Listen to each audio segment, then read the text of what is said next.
আমি মেহরবানি করে দোয়া করে চাই আল্লাহ যেন আপনাদের মাধ্যমে আমার মাসুম বাচ্চার সুস্থ বিচারের আল্লাহ ব্যবস্থা করে দেন। প্রধানমন্ত্রী নিজে এসে আপনাকে বলে গেছেন জি, আরো বিভিন্ন জায়গায় তিনি কৃতজ্ঞতা স্বীকার করি, সুষ্ঠু বিচার হবে অবশ্যই। আমি কৃতজ্ঞতা স্বীকার করি পুলিশ প্রশাসনের কাছে, মাননীয় রাষ্ট্রপ্রধানের কাছে। উনি যেভাবে আমাকে এসে শুধু বলছেন, আমি রাষ্ট্রপ্রধান না, আমি একজন মা মেয়ের বাবা হিসেবে আসছি। আমি বলছিলাম স্যার আপনার আসতে অনেক কষ্ট, অনেক প্রটোকল, অনেক কিছু, স্যার আমি আপনার কাছে আসি, আপনি যা বলতে চান আমি শুনবো। উনি আমার কথা রাখেন না, উনি বলছেন না আমি একজন মেয়ের বাবা হিসেবে আমি একজন মেয়ের বাবার কাছে আসছি, আমি ওনাকে না করতে পারি নাই। এই গরিবের ঘরে ওনার মতো এগুলো সরল মানুষ আসবেন, এটা কিন্তু আমি মেয়ে হারায় আসবেন এটা তো আমি চাই না। আমার মেয়ে হারায় উনি আমাকে জানবেন, আমি তো এটা চাই না। আমি গরিবে হারাতেছি, কিন্তু আমার বুকে আমার পরিবার জন, আমার মালিক, আমার বাবা।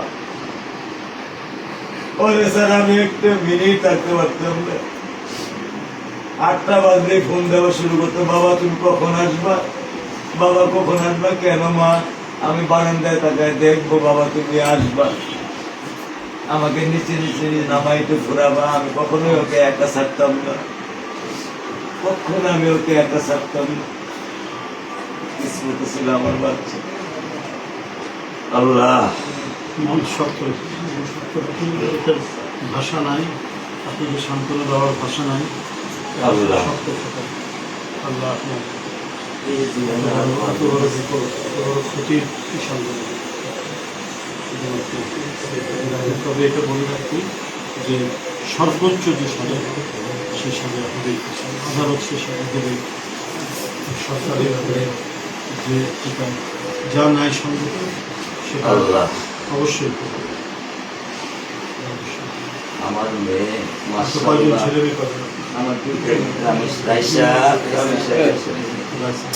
রাইসা বাবা সালাম মোবাইল করছেন দাও মিরপুর আইডিয়া ক্লাস 9 এ পড়ে।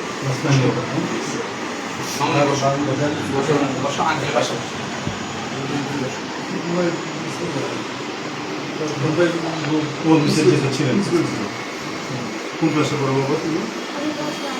এখন 9 হ্যাঁ, সেটা বলেছেন প্রধানমন্ত্রী, বলেছেন যে তোমার সমস্ত খরচ বহন করবে। আমরা আজকেও এসছি ওনার পক্ষ থেকে, প্রধানমন্ত্রীর পক্ষ থেকে আমরা ঈদের দিনে তোমাদের সবার সাথে একটু দেখা করব, মন শক্ত করে পড়াশোনা করে যাও, কোনো চিন্তা করো না। পড়াশোনার সব দায়িত্ব প্রধানমন্ত্রী বলেছেন, কোনো চিন্তা করো না। কি কি ব্যবসা করেছেন? আমি সেই ব্যবসা করি, আমার একটা ছোট ব্যবসা ছিল স্যার, সেটা নষ্ট হয়ে গেছে।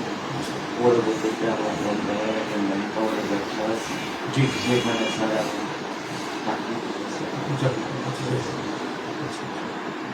嗯 আচ্ছা।